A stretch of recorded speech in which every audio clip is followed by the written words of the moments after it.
আসসালামু আলাইকুম ভিউয়ার্স, কেমন আছেন সবাই?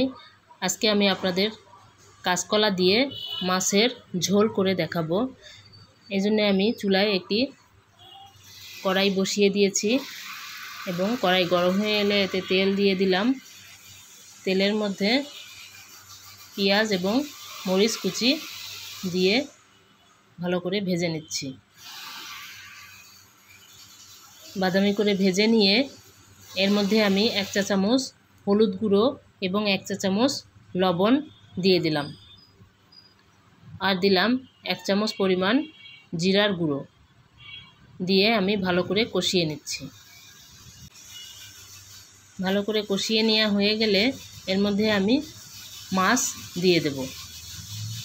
ভালো করে নেড়ে চেড়ে আমি কষিয়ে নিচ্ছি। এগুলো হচ্ছে নদীর মাছ, একটু সাইজে ছোট হলেও খেতে কিন্তু খুবই সুস্বাদু। আমি মাছগুলো ভালো করে পরিষ্কার করে এর মধ্যে আমি দিয়ে দিলাম এবং মাছগুলোকে ভালো করে কষিয়ে নিচ্ছি। মশলার মধ্যে ভালো করে আমি উল্টে পাল্টে কষিয়ে নিচ্ছি। মাছগুলো আমার কষানো হয়ে গেলে এর মধ্যে আমি কাঁচকলা টুকরো করে কেটে নিয়েছি, তা আমি ধুয়ে দিয়ে দিলাম। এ পর্যায়ে লো মিডিয়াম আঁচে রেখেছি আমি চুলা। কাঁচকলাগুলো সব দেওয়া হয়ে গেলে ভালো করে উল্টে পাল্টে আমি মাছ সহ কষিয়ে নেব। মাছ এবং কাঁচকলাগুলো ভালো করে কষানো হয়ে গেলে আমি এর মধ্যে দিয়ে দেব ঝোলের পানি। খুবই পাতলা একটি অল্প মশলার তরকারি হবে। এরকম তরকারি আমার বাড়িতে সবাই, আমার পরিবারের সদস্যরা খেতে খুব পছন্দ করে। এতে বেশি মশলা আমি ব্যবহার করিনি, পাতলা ঝোল হবে এবং এ ধরনের তরকারি কিন্তু খেতে খুবই সুস্বাদু এবং স্বাস্থ্যকর।